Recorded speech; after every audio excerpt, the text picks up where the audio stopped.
Once again, everyone, good morning. So, yung based on our activity, yun yung ibig sabihin ng differentiated classroom law. So, you can base your own way of learning. You can base yung sa kung saan kayo paano madali matuto. So, we're going to discuss the 10 key strategies, the 10 key strategies for managing a differentiated classroom. For our learning objectives, the time of the lesson, the students can discuss the structure and flexible learning environment that accommodates student readiness, interest, and learning profiles. Apply a variety of instructional and management strategies to promote engagement, independence, and academic growth. And lastly, continuously assess and refine differentiation approaches to ensure effectiveness and inclusivity in the classroom. So, dynamic delivery for the number one, have a strong rationale or differentiating instruction based on student readiness and interest.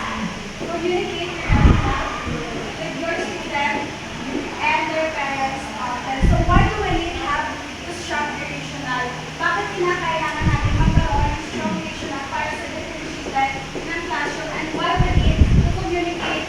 Bakit natin kinakailangan na i-communicate sa parents yung rationale natin para magkaroon ng differentiated classroom? No? Para magkaroon ng transparent class, para yung teacher is meron sila, para yung parents is malalaman nila kung bakit mo ginagawa yung differentiated classroom and magkakaroon sila ng support doon sa gagawin mo. Because we all know that in a classroom, meron kang different learning style. So, napaka-importante. In our past discussion, we've already discussed it also na importante yung connection ng parents sa teacher para yung learner or yung anak niya sa loob is magkaroon or parang mas makakapag-focus siya. For the number two, begin differentiating at a pace that is comfortable with you. Dito, sinasabi dito na hindi mo pwedeng madalain yung differentiating learning mo sa isang kabilang. Parang don't overhaul your entire teaching style overnight. No?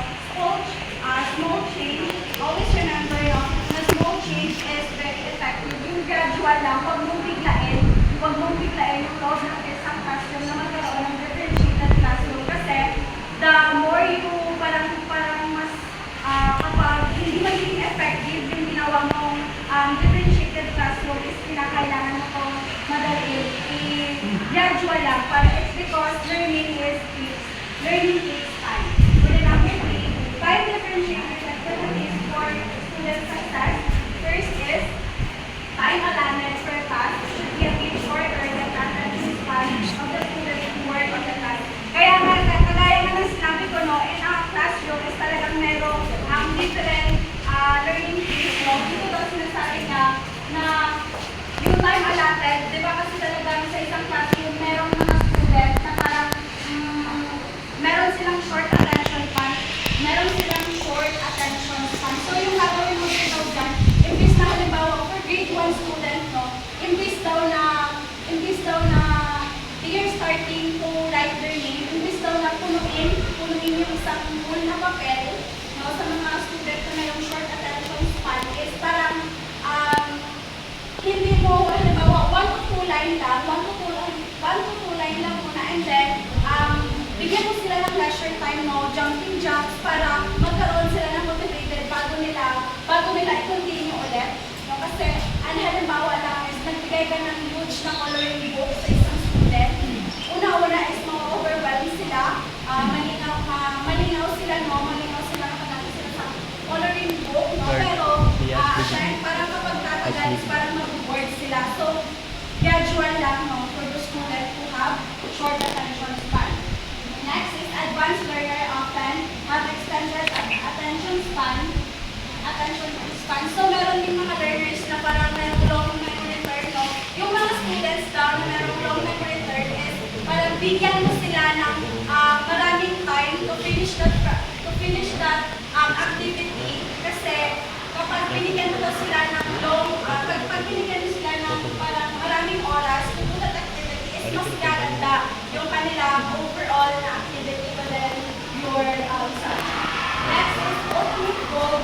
Allow longer time chunks when designing class for students to show interest and ability in a particular area than for students whose interest Dito maliit ko and yung talent Pokemon. is Hindi same gamit mo kami.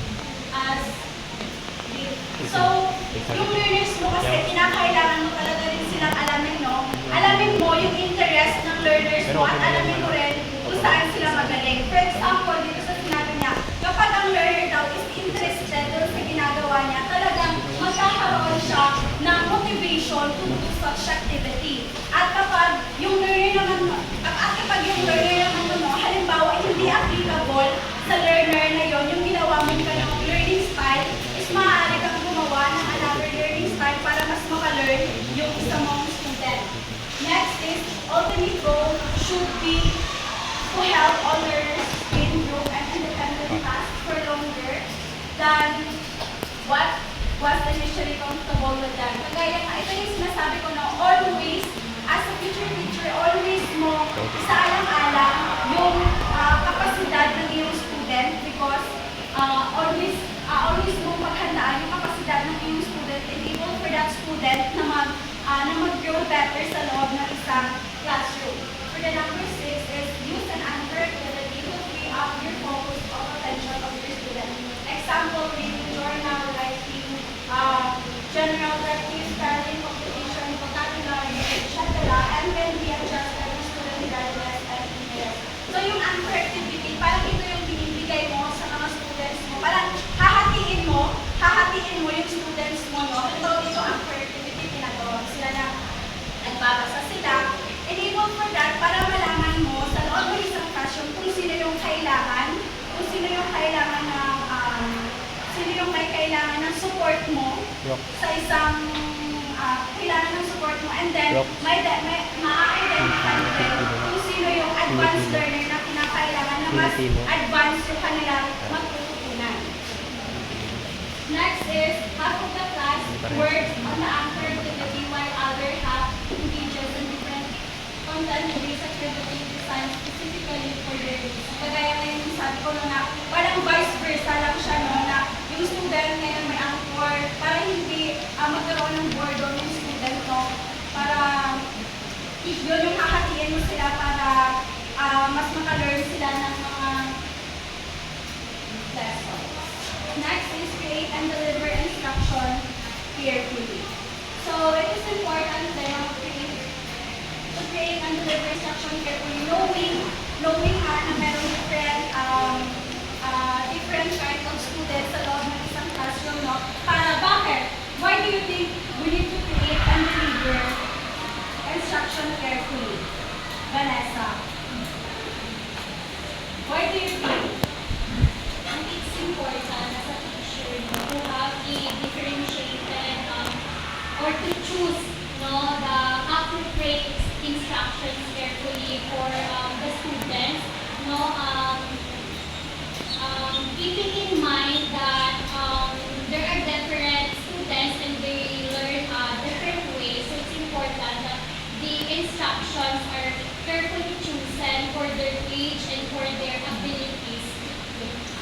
So ganyan nga, it is important, no, for differentiated classroom na magkaroon ka ng mag-create and deliver instruction carefully kasi hindi lahat ng student mo is nasusundan ka, hindi lahat ng student mo. Meron yung student na we can try the fact na meron yung student na parang may mahina and merong parang advanced learner. So you really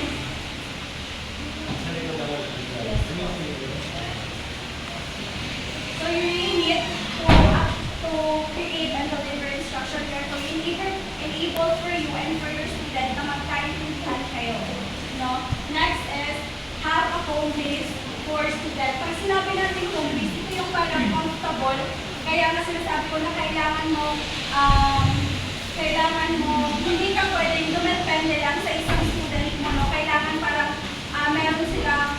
alam mo kung paano sila nag-learn para you as a teacher is masusupport mo yung student mo how to learn better para comfortable sila mag-learn. Halimbawa ito, mas prefer niya mag-learn to act, sing, and go on. Parang ganon. Be sure student have a plan for getting help with your busy with another students or kapag ito na yun, yung parang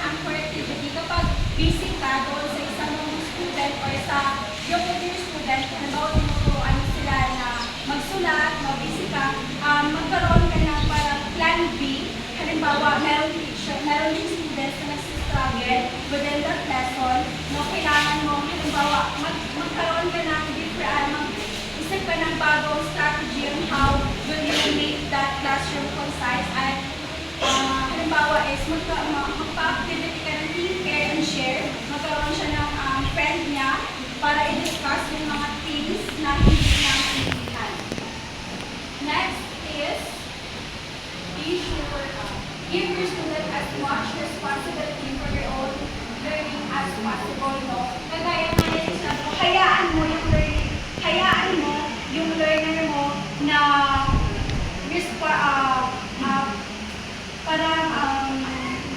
hayaan mo maging responsible siya within her or his own learning. Bakit? Kasi para mas malalabas niya yung learning niya within that subject, no? Next is engage your student in talking about classroom procedures and processes. Yan yung mga ginagawa natin rules in a classroom para magkaroon tayo ng magandang environment sa isang classroom. We need these rules and procedures, no? Para maging smooth yung takbo ng ating classroom, knowing na sa isang classroom is meron mga gifted and talented, so kinakailangan natin